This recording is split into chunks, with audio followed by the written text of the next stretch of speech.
तो माफिया मुख्तार को मिट्टी में दफन कर दिया गया है। 2 दिन बीत चुके हैं, लेकिन अब तक कहीं भी अफशा अंसारी की खबर निकलकर सामने नहीं आई।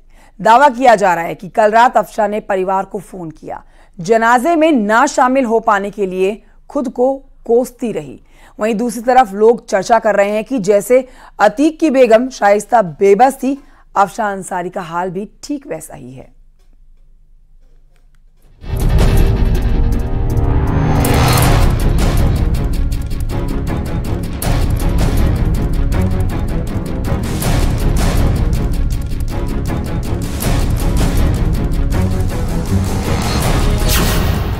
दो बेगम, दो डॉन।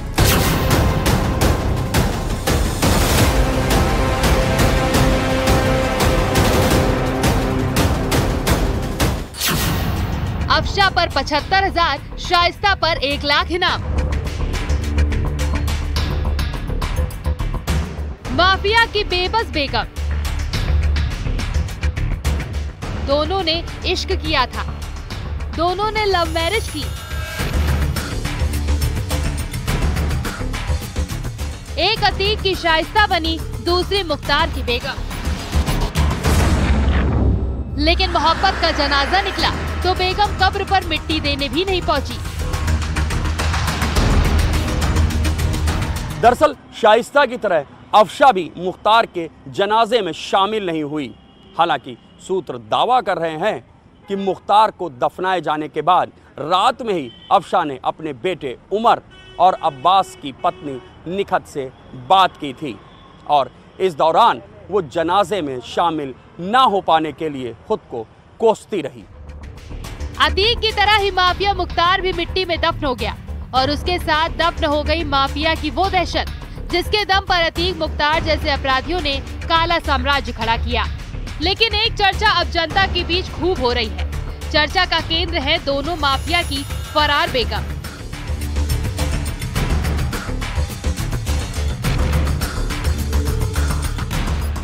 अतीक की बेगम शाइस्ता 1 लाख की इनामी है, जबकि मुख्तार की बीवी अफशा 75,000 की इनामी।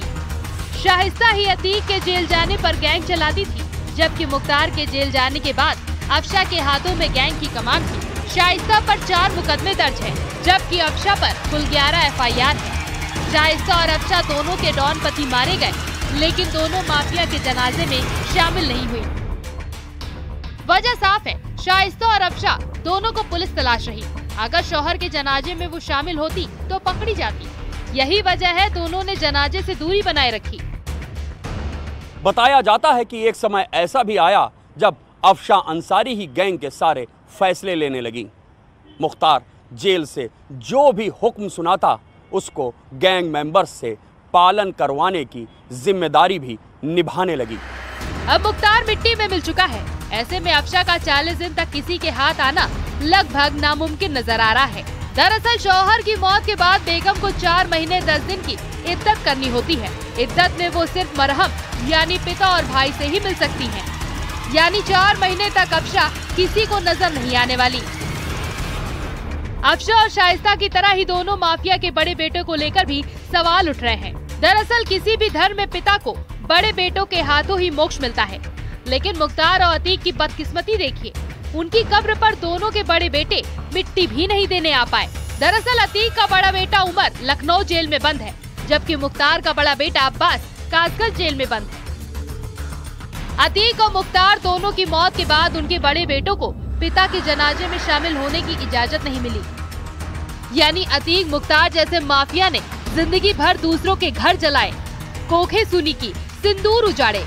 वक्त का खेल और कुदरत की लेखी देखिए, उनके आखिरी वक्त न बीवी मौजूद मिली, न बड़े बेटों के हाथ कब्र पर मिट्टी नसीब हुई। Bureau report, news 18।